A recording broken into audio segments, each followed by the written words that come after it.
Good evening, members of the board, Dr. Smith.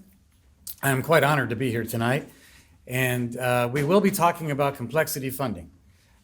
Before that, I just would like to tell you a little bit about myself. I'm a former superintendent, high school principal, personnel director in Wayne Township in Indianapolis, high school principal at Ben Davis High School. I remember back in 1993, I believe, semi-state was at our place with Wrights High School. Yes, I remember that.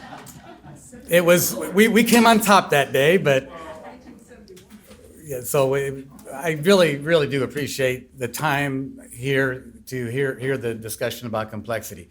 The Indiana Urban Schools Association, in which you are a valued member, is a consortium of 36 school districts across the state, mainly centered in Marion and Lake counties, but all over the state. And we represent over 350,000 students, or approximately a third of the entire public school population in Indiana. So we are a small number of schools, but with a lot of muscle, so to speak, when it comes to influence at the state level. Tonight's conversation will be about complexity funding, and as you know, school funding is a very complicated animal, very complicated. I am not at all going to be discussing revenue sources like Title I funds, special education funds, any other revenue sources other than tuition support, which complexity is part of it. So please feel free to ask any questions along the way. So let's go ahead and get started. I have terms that are bolded here that I'd like to make sure that they're emphasized. So what is complexity funding? It is the amount of additional dollars provided to school corporations in tuition support determined by the complexity index on a per student basis. What is tuition support? It's the total amount of dollars provided to school corporations by the state on a per pupil basis. This is the main funding mechanism to educate children in our schools. And you may remember just a few years ago, the General Assembly took over 100%, what we used to call the general fund, now the education fund or tuition support, just a few years ago. So here's the mathematical equation on tuition support. There are two pieces to it. There's the basic grant, and in 1999, every single school corporation in the state of Indiana received $5,352 per student. The complexity index is an unknown because it depends on the complexity grant, I'm sorry. The complexity grant is an unknown because it depends on the complexity index number that you have. You add the two together, and that totals tuition support. So the complexity grant is the amount of additional dollars determined by the index, and again, that's the mathematical equation. And so the complexity index is based on the number of families who live in the Evansville Vanderburgh School Corporation that are enrolled in TANF and SNAP. TANF is what we used to call welfare. It's the temporary assistance for needy families, TANF. And SNAP is what we used to call food stamps, Supplemental Nutrition Assistance Program. Families that are enrolled in those two programs determines your complexity index, which then determines your complexity grant. Add the two together, that's tuition support. So the current trend in tuition support is that the basic grant has been increasing, and that is a good thing. But the complexity grant has been decreasing, and it's offsetting any significant increase in tuition support for high complexity school districts. Now, a high complexity school district are ones that have high numbers of families enrolled in TANF and SNAP. And a low complexity school district has a low number of families enrolled in TANF and SNAP. Yes, ma'am. Are you going to talk about why that is? I will. Okay. I will. So I won't ask Exactly. that. Exactly. That's good though. So the complexity index used to be determined by free and reduced lunch rates. Fewer families enroll in TANF and SNAP, causing some legislators to declare that Indiana is, quote, 14% less poor. Now, I push back a lot. Part of my job is I'm down at the State House a lot. And I have conversations with our legislators, and I push back saying that, well, maybe according to your metric, Indiana might be 14% less poor, but do we have 14% less need? Do we have 14% less children learning English? 14% less children needing supports? Of course not, we don't. But because it changed from free and reduced lunch rates to just using TANF and SNAP, we have fewer families enrolled in those programs. And I also want to interject that especially with our non-English speaking families across the state. They are less apt to engage in a governmental program than just handing their free and reduced lunch form to their principal. So that's why, according to the new metrics, Indiana is, quote, 14% less poor. So what I did a 5-year comparison of Evansville Vanderburgh schools. And as you can see, back in 2015, the basic grant was $45.87. All the way down to 2019, we already discussed $5,352. So over the past 5 years, Evansville Vanderburgh schools have received a 14.3% increase in the basic grant. That is pretty significant. In fact, every school district in the state has received a 14.3% increase in the basic grant. The basic grant's the same across the whole state. The whole state. And that is what somebody has decided you should be able to educate a child Correct. with. The And state. it's the same for K through high school? Absolutely. Every student enrolled in your kindergarten through 12th grade programs here receives, well, it's a little bit more, and we'll see what that is, but last year was $5,352 in the basic grant side of tuition support. But notice what's happening in the complexity grant. You've gone from $1,349 back in 2015 down to $999, so you've lost 26% of your complexity index. Go to the right column, and even though some of our legislators would like to tout that they've increased significantly money, you really only have increased 6.5% over the past 5 years. Now you look at that and it's difficult to pay your teachers additional money. It's hard to handle increase in healthcare costs, and just keeping the lights and water on, it costs money year after year. And 6.5%, I will argue, is not a lot of increase in funding. So this is what I did for you in your area. I have been traveling around the state giving this presentation, and so I've been using various parts of the state. And I'm going to go back real quick. Even though you've received 6.5% of additional tuition support, there are areas of the state that are far worse off. For example, East Chicago, when I was up there doing the presentation to their board, they have lost 2%, negative 2% in the last 5 years. Whiting, up near Chicago, Whiting, Indiana, negative 3%. Indianapolis Public Schools, negative 1%. Wayne Township on the west side, where I live, is zero. In fact, they had $1 increase from 15 to 19. How is $1. that not on purpose? I'm sorry. I'm glad there's a big crowd here to see you. Yeah. So it's happening. It's happening all over the state of Indiana. But here's an example of what the trend is going on with tuition support. So I have you on the top here, and there's your 6.5%. I included districts in the vicinity here. Warwick County, they're up 8% in the last 5 years. East Gibson, 9. North Gibson, 9. South Gibson, 10. North Posey, 10. Mount Vernon, 11. Well, how can that be when you see South Gibson at a 38% loss of complexity grant, yet they received a 10% increase in tuition support? Well, they're losing fewer dollars. Their 38% loss in complexity equated to $218. Your 26% loss equated to $350.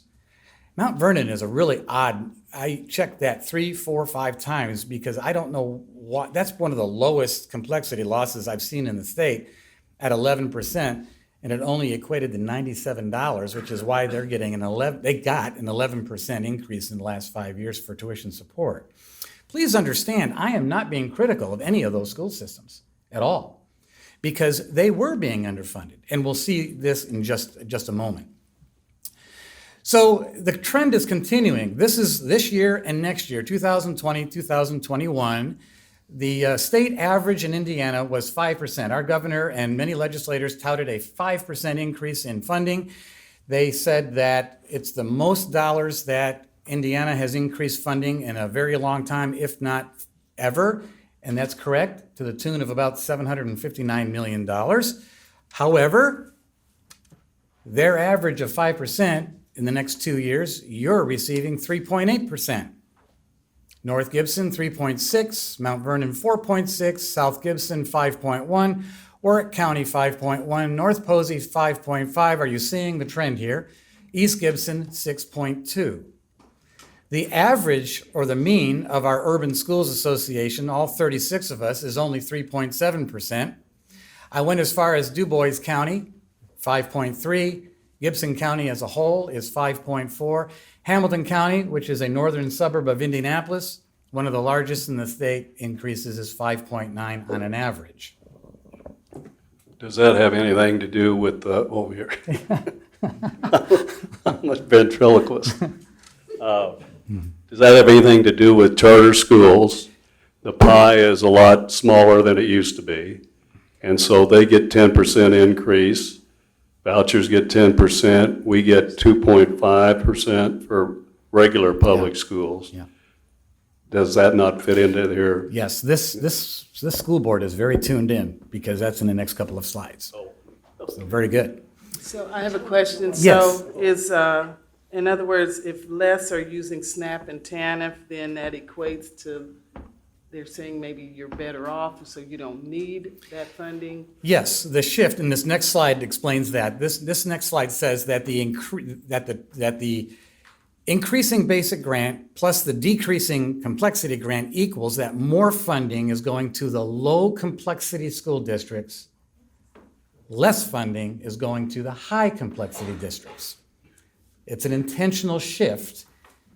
And when you ask legislators why, they say that they'd rather spread the money around to everyone instead of giving additional dollars to the high complexity districts. But the standards that everybody is being held to, high complexity students, generally speaking, need more interventions. Oh, and it's more not generally assistance. speaking. Well, I mean, They do need, yes. right. And that's, And so, I mean, it's setting up people for failure. absolutely it is. And again, you're asking great questions because I didn't set this up. They're feeding me right into the next couple of slides here. This is perfect. So back to vouchers and charters. This is, remember the 5% increase in the next 2 years that they're saying K-12 received? Actually, vouchers are receiving a 6.8% increase across the state. I used a few charter schools, one in your area. Now, please understand, not every single charter school receives significant increases like this. I looked up Signature Charter here in your area. They're not receiving as much. They're receiving about as much as you are. But I did cherry pick some of the charters that are receiving a significant increase. Joshua Academy, 4.4. Irvington Community School, which is right about a half a mile from Beech Grove, one of our members in Indianapolis, 7.7. Up in Hammond, the Academy of Science, 8.1. The Indianapolis Academy of Excellence, 10.6. And Neighbors New Vista, which is in Porter County, up near Lake Michigan, 10.8. So the disparity of how the money has been distributed, and I can't explain why that some of them would be receiving these kinds of increases and others don't. So when we look at the 5% increase that the state says, look, we've given 5% increase on the average to everyone. Well, not really. You're receiving a lot less than 5%, and some are receiving a lot more than 5%. This is a very good, very important screen to spend a few minutes on. I've been saying all along here that the increases are, you're getting less of an increase, and all high complexity school districts are receiving less of an increase than the low complexity school districts. However, we all need to understand that across the state, high complexity school districts do receive more money than the low complexity school districts. Please don't leave here thinking that Warwick County, for example, is receiving more money than you. They are not. It's just the increases in the past 6 years have been very little, where theirs have been much more. So Zionsville, on the left-hand side, they are the lowest funded school in the state. They receive $5,591 this year per student. Clearly, it's because they also have basically very, very little poverty. They're like 1.1% something of poverty. And then around the area here, South Gibson, 5849, Warwick County, 5852, North Posey, 59, East Gibson, a little over 6. And then you start getting to the right side where the poverty starts getting a little bit more. Mount Vernon at 6274, North Gibson, and then there you are at 6485. But then IPS, Indianapolis, is receiving over $7,000 a student, and Gary is the highest funded school district in the state at 7706, more than $2,000 a child more than Zionsville. This is the argument that many of the school systems with low complexity said many years ago to the legislators, hey, we need additional funding. And they were right. But instead of the pie increasing, someone mentioned the pie increasing, the budget was shifted for the increases to come from places like Evansville and Fort Wayne and Gary, moving to Zionsville, Warwick, and South Gibson. That's the shift in the funding, very intentional. And they did it by changing the definition of the complexity index from free and reduced lunch going to TANF and SNAP, saying, look, we're 14% less poor, therefore we can put more money into the basic grant and less money into the complexity grant. I'm not saying anything that you can't find online at the Department of Education. This is all off their website. So I've made this presentation to legislators, and they understand. Many of the legislators go, yeah, that's exactly what happened. The formula, years past, has gone with growth of a school corporation. Is that still in this now, where you have growth in some areas and other school corporations lose students? Is that still in this formula? Yes, when it comes to the tuition support, it's all based on ADM enrollment. Okay, it's the ADM. ADM. That's kind of my argument too, that Zionsville, if you know where Zionsville is located, just a little bit northwest of Indianapolis, it's tremendously growing. There's neighborhoods popping up everywhere. So not only are they increasing their funding, you get more money when you get more kids. And so that's kind of a good thing. A district like, I'll use Gary. Gary's losing students like you would not believe. There are charters everywhere in Gary. You would not even recognize the Gary School Corporation from just 20 years ago. Well, not only are they receiving less money than they used to, but they're losing thousands of kids. They're just in desperate straits up there. So the money follows the kids. Yeah. So I wanted to make sure we understand that high complexity districts still receive more money. It's shifting. So in last year, 2019, the urban schools, we joined these other organizations to do a deep dive in the complexity. The School Boards Association, which I believe you are members of, the Superintendent's Organization, the business officials, and the rurals. I work real closely with the Indiana Small and Rural Schools Association, and even though I'm constantly preaching the loss of money for our urban schools, some of our rural friends are in worse shape than we are. So we contracted with Dr. Takushian out of the University of Georgia. He used to work at IU Bloomington, and his specialty was school funding. And he did a deep dive into the complexity. He presented us a 52-page report, and these are the 5 executive summary pieces that he provided us and that we've shared with legislators. Number 1, and this is really important, money does matter, especially for at-risk students. Money does matter. I've been in public education for 34 years, and my entire career, we've been hearing that money doesn't matter. It's all about great teachers and great principals. Well, that's true. It is all about great teachers and great principals, but it does matter, especially with our students of poverty.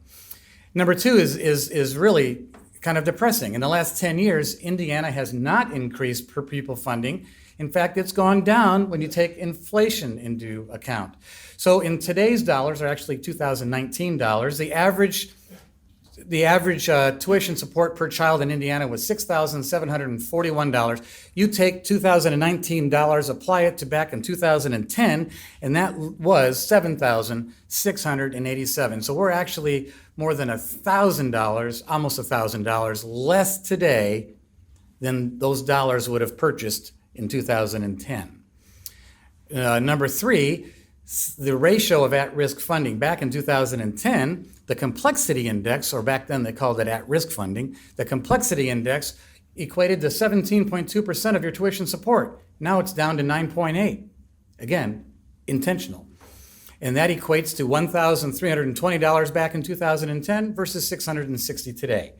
It's just proving the point that it's been a very intentional shift in tuition support funding. And number 5, Indiana has fallen substantially behind. We are ranked 38th in the United States in tuition support. And when you look at our neighboring states, the Midwest, including Kentucky, Indiana is falling woefully behind in terms of tuition support. So who are our at-risk students? You all know this better than I here. These are our students of poverty. There are English language learners. They are students of high mobility. And I had to explain to many legislators what high mobility meant. It's difficult when you are a student that's moving around a lot. Some of our students, maybe some students right here in Evansville, are in all 3 of these categories. They have lots of remediation needs. They have amazing social, emotional needs, and they have healthcare needs. I remember when I was the principal at Ben Davis, I had students using our school nurse as their primary healthcare physician. And maybe you have some of those here too. You have to do what you have to do. So how do we meet the needs of our at-risk students? And this is what's really important. This is why I'm explaining to legislators all the time, because they want to know a question, and it's a good question. I don't have the answer yet, but we're working on it. They want to say, okay, we get it, that students of poverty need more support. We get it. How much do you need? Well, that's a very difficult question to answer. So we're working on that answer because I want to be able to tell them, okay, this is what we need to keep our programming going, to attract high-quality teachers and principals. So we're working on that question. But I call it more hands on deck. You're doing this right here in Evansville. You're lowering class sizes by hiring more teachers. You're hiring counselors, instructional assistants, behavior specialists, more special ed support. Maybe you're hiring tutors, social workers, lots of nurses, school psychs if you can find them. Very difficult to find. You've increased your security in your schools, obviously. And maybe you're hiring reading specialists. This is not an all-inclusive list. It's just my thoughts as to when I explain what does more hands on deck mean, that's what it means. These are the things we provide our kids because they need those supports. So what can we do? What can the board here at Evansville do? What can all of us do? What can every person attending this meeting do? We can advocate to increase at-risk funding for children. Stop the trend of reducing the complexity for the high complexity districts and increasing it for the low complexity districts. Change the complexity index to include multiple factors. Dr. Takushian made recommendations. Indiana is only one of 6 states that uses just TANF and SNAP to identify complexity.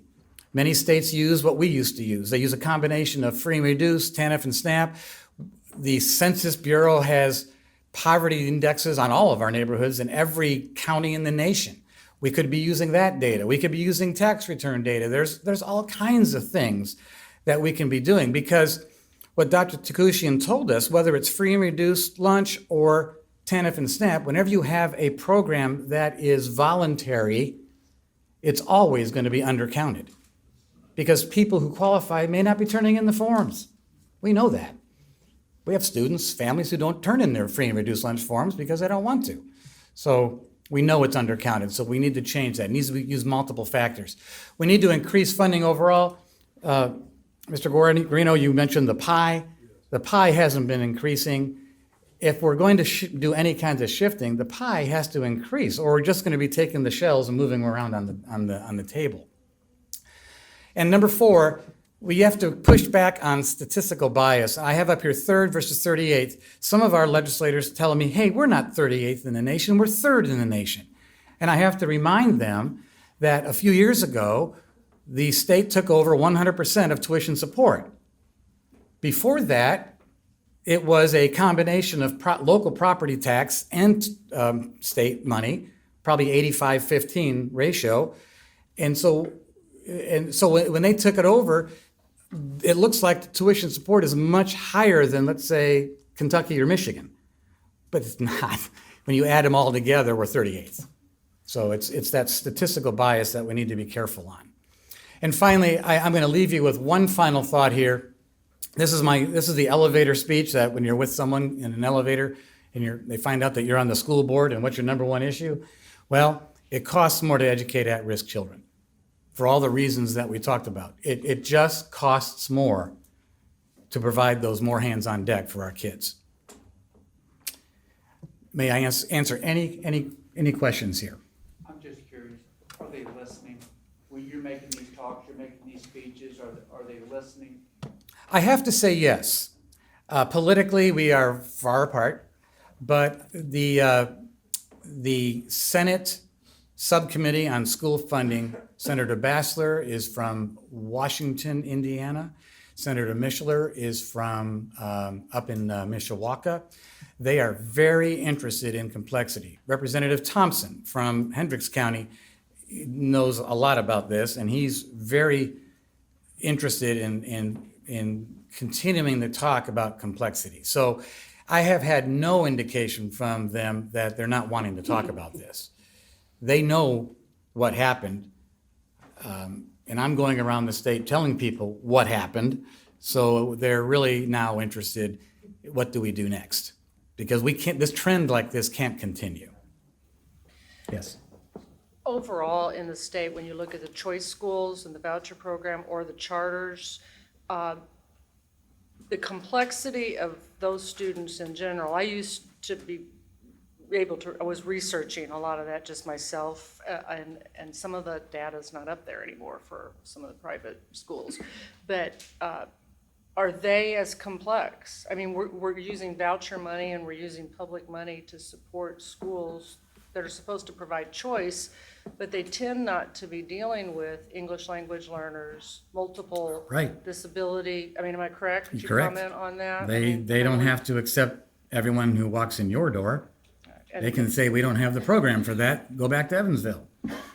Yes. And they also don't, if a student doesn't follow the rules, or a family doesn't follow the rules, whereas we've got to take complex students who may not have support, Right. support. I mean, I don't want to diss anybody, but there's a complexity that the traditional public schools have that many of these other schools that are getting some of this money now Absolutely. are not dealing with. And thank goodness that we educate all children, regardless of disability and ability. Thank goodness that Evansville is here to educate all the children of your community. But it's funny how, in many ways, after ADM Day, how some of those children end up coming back here. So it's how it works. It's interesting, I you mean- probably haven't even looked at our tracking, but you're an accurate purveyor of that information. I think what you were saying, Ann, is that when school choice scholarships were originally brought to the state, it was no student should have to go to school in a failing school, and your outcome should be determined by your zip code. And now, through various moderations, I think the majority of students that are on choice scholarships have never been in a public school and are white suburban students. That's correct. And 85% of the children who are receiving the voucher never intended to attend a public school. In other words, they're families that could already afford to go to a private school. So, yeah, it's and this all falls under politically the parent choice umbrella. And of course, I'm an unapologetic supporter of urban ed, and I'm saying great, but the choice for 89-90% of the families in Indiana, for the children in Indiana, is traditional public schools. Because we provide transportation, and these, a lot of these Yeah. other schools do not. Right. And, I mean, I've always said that if the voucher program, school choice, charters took the complexity levels that a public school takes, more, that'd be great. That'd be great. But, we unabashedly welcome all comers. Absolutely. And that comes with. And some charters do as well. It's not, But generally, I mean. the privates not only don't have to even report how their money's being used, and that's one of our core fundamental political stands that I'm always communicating that, okay, if you're using a voucher, they should be reporting the same reports that Carl has to report, or anyone has to report on how that money is being spent. So far it's on deaf ears, but They mandated how we could pay our teachers. That only impacted traditional public schools, did not impact others. So in Correct. the era of competitiveness, let's just level the playing field. absolutely. And you didn't mention virtual schools, but they found a couple of them were skimming a little, $85 million worth. to the tune of $85 million. And I'm just, was that part of this? Do you include virtual into this? Well, Or is that a totally the separate only part of thing? virtual that would have been in this would have been the 5% increase, but they shut those down. Okay. So they don't exist any longer. Okay. Those So two both that- of those are gone already? Gone, yeah. There's lawsuits. Now, are they gonna pay that back? Well, that's what they're trying to Because do. I'd like to get that money for our teachers. Absolutely, Okay. absolutely. There's a political piece to it too. I know. There's a political party that has a lot of egg on their face because of that. So they're working through Well, that. and this is an election year. Yeah. For quite is it all the state reps or just a number? All the All the House House. of Representatives House. is running Yeah, for reelection. yeah. People should ask them questions. Any other questions for me? That's great. I want to thank you very much That was for awesome. coming down. You failed to mention that your biggest claim to fame is, what did you do as your first gig in public education? I am a former band director. You know why I was gonna guess that? Because he kept doing it. Well, Directing this whole thing right there. the problem that David and I have is that we can't count past 4. Thank you very much. I really appreciate the opportunity. Thank you.